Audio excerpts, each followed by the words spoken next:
Kumakalat ngayon sa social media ang mga balita na si Digong daw ay namamataan sa inauguration ni Donald Trump. At kumakalat din ang nakadikit na mga katanungan kung bakit hindi imbitado si PBBM na ngayon presidente pa naman natin siya. Malaking insulto daw ito sa ating Pangulo. Well, kung hindi ka magre-research sa maraming nagpakalat yan, akalain mo talaga na parang totoo yan. Putang ina mga bay. Ang tanga-tanga ko talaga. Kasi nagre-research pa naman talaga ako at halos 5 hours ako nanood sa Al Jazeera, CNN at BBC. Kasi kahit na oposisyon yan si Digong, proud pa naman din ako na bilang isang Pilipino, ang sarap sa feeling na pakikinggan na maririnig mo sa international news na official na inaanunsyo na from the Philippines, wow, Mr. Rodrigo Roa Duterte. Pero naubos na lang ang oras ko. Wala talaga akong naririnig mga bay. Ang bubo ko pa naman mga bay na pumapatol pa ako sa balitang ito. Hindi ko man lang naiisip na hindi na pala presidente si Digong mga bay. Kasi yung mga mayayaman na bansa, mga first countries, hindi yan pumapatol sa mga taong wala na sa kapangyarihan. Nakikignegosasyon lang yan sa kapwa presidente sa kung ano-anong mga global activities. Nakafocus lang yan. Depende kung saan sila magkakasundo sa kanilang mga foreign policies, lalo na sa usaping pang-ekonomiya at seguridad.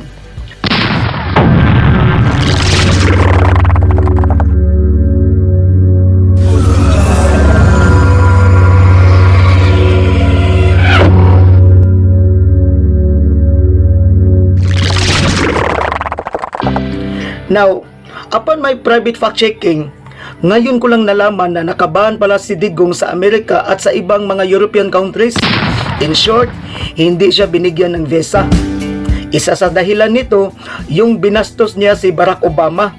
At itong kaso naman sa Europa, kung bakit siya nakabahan doon, kasi minura niya ang Santo Papa at maliban sa mga Prime Minister, mga Assemblyman, mga Ambasador at mga Secretary of States, lahat ng mga diplomat kasama ang mga House Speakers, mga kasundaluhan at iba pang mga investors na tutulong sana sa pagpapalago ng modernization sa armed forces natin, pinalayas niya at sabay pagmumura ulit, pinauwi niya at pinasara ang Subic. Bukod pa dyan, pinakalas ni Digong ang ating bansa sa ICC dahil sa issue ng human rights at war on drugs. Yun nga ang isang dahilan nga kung bakit pinagbawalan tayo na makabili ng Just Gripen 39 na mga multiple fighters sa parliamentary ng Sweden.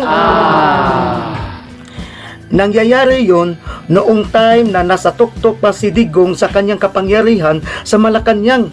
At itong pagmumura niya sa Santo Papa, nagtrending ito at nagmarka ito sa buong mundo. Kasi sa kasaysayan, wala pang presidente na nakagagawa ng kanyang pangbabastos. Kaya yun ang dahilan na limited lang siya na makakadalo sa ibang bansa gaya ng Russia, Australia at China. In short, persona non grata si Digong sa ibang mga western countries.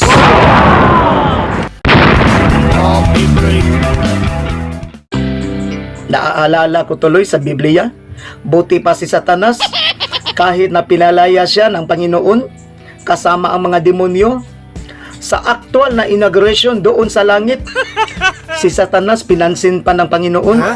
Sabi ng Diyos, Satanas, saan ka galing? Sinagot naman ni Satanas, naglalakwat siya lang ko, nagtambalustay habang nakapintanil. At habang nagsasagutan si Satanas at ang Panginoon, binigyan pa ng trabaho si Satanas. Sabi ni Satanas, God, anong trabaho yung ibibigay mo sa akin? Sabi ng Panginoon, puntahan mo yung tauhan ko, si Job.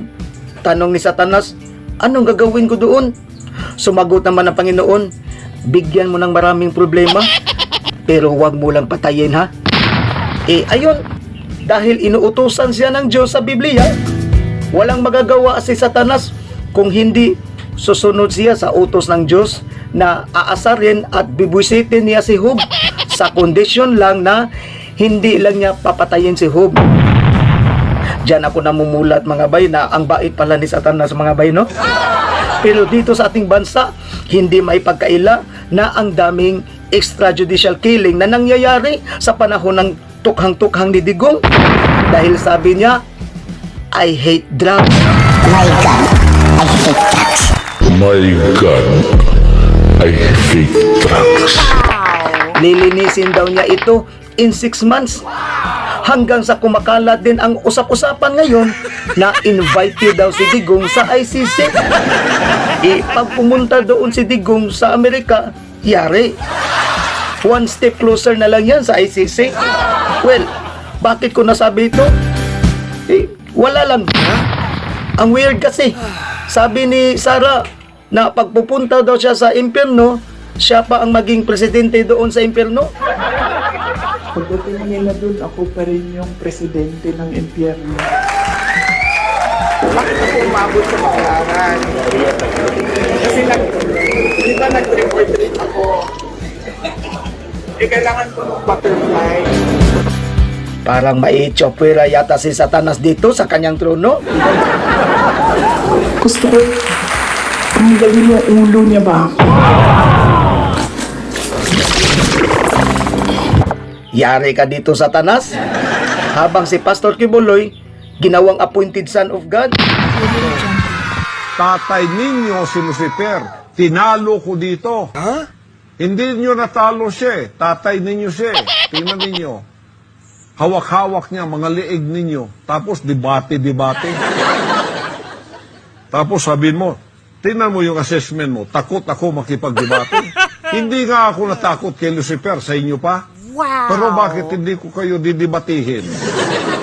Bakit ko kayo didibatihin? Ako na nga yung katotohanan. Ako ang daan at ang buhay. Pag di kayo dumaan sa akin, hindi kayo pupunta sa langit. Anong didibati ko sa inyo? Paano nyo ako didibatihin yan? I am the way. Pag hindi kayo dumaan sa akin, hindi kayo pupunta ng langit. Kahit ano pang gawin ninyong pagtatampisaw dyan. Ano ko kayo didibatihin yan na ako ang may-ari ng kaluluwa nyo?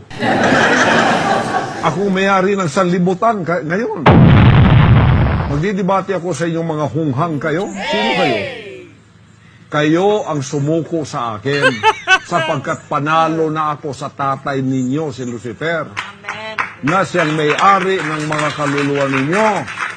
Kaya, pumunta kayo sa akin, sumuko, sumurender, at magsisi na kayo, at iwan ang serpensid nyo, at sundin ninyo ang lahat ng sinasabi ko sa pamamagitan ng mga salita ng aking Ama. Iwan ko dito sa grupong DDS mga bay. Pag pinansin mo, parang mauulol ka yata dito eh. Hanggang dito na lang at rock and roll na itong tanahan mga bay. Sa paligid nyo